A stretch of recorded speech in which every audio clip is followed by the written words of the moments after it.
टाळ मृदुंगाचा गजर अभंगाची सरी, टाळ मृदुंगाचा गजर अभंगाची सरी, विठ्ठलाच्या ओढीने पायी दिंडी चालली पंढरी, पायी दिंडी चालली पंढरी। मित्रांनो, आता महाराष्ट्र हा संतांची भूमी आहे आणि आता दिंडी चाललेली आहे पंढरपूरला ना मावशी, पंढरपूरला चाललेली आहे दिंडी। आता कितवी तुमची जी आपण पायी पायी चाललोय दिंडीला, ती कितवी वारी आहे आजी तुमची? पाचवी वारी आहे। आणि आता वय किती आजी तुमचं? 65। आणि आता तुम्ही आपल्या शेती वगैरे घरी असेल तर शेती घरी असली आणि तुम्ही सगळं पाठी मागं टाकून आता किती कमीत कमी 15-20 दिवस जात असतील दिंडी? नाही, मग महिनाभर। आणि मग घरचं कोण बघतं? पोरं। आपण हे सगळं भगवंताच्या याच्यात सोडून द्यायचं आणि वारीत आपलं चालत राहायचं, जंग व्हायचं। रामकृष्ण हरी बाबा। कुठून आलात बाबा तुम्ही? लोहगाव। आणि आता कधी पोहोचणार दिंडी आपली?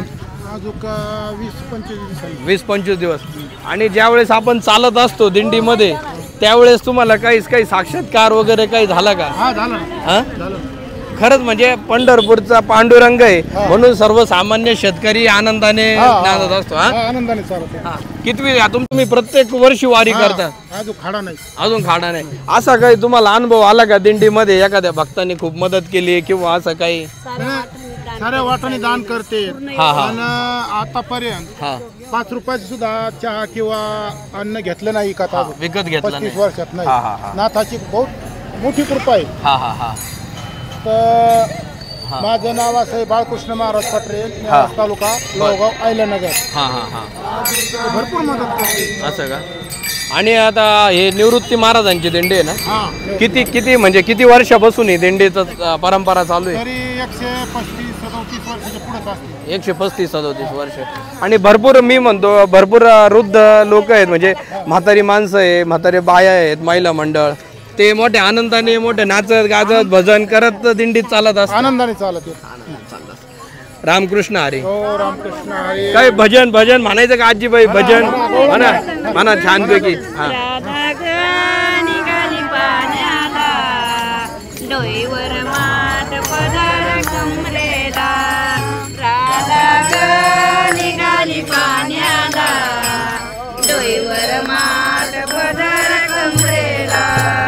बजारा जायची मला लई गाई, काम धंदा सुचत नाही। बजारा जायची मला लई गाई, काम धंदा सुचत नाही।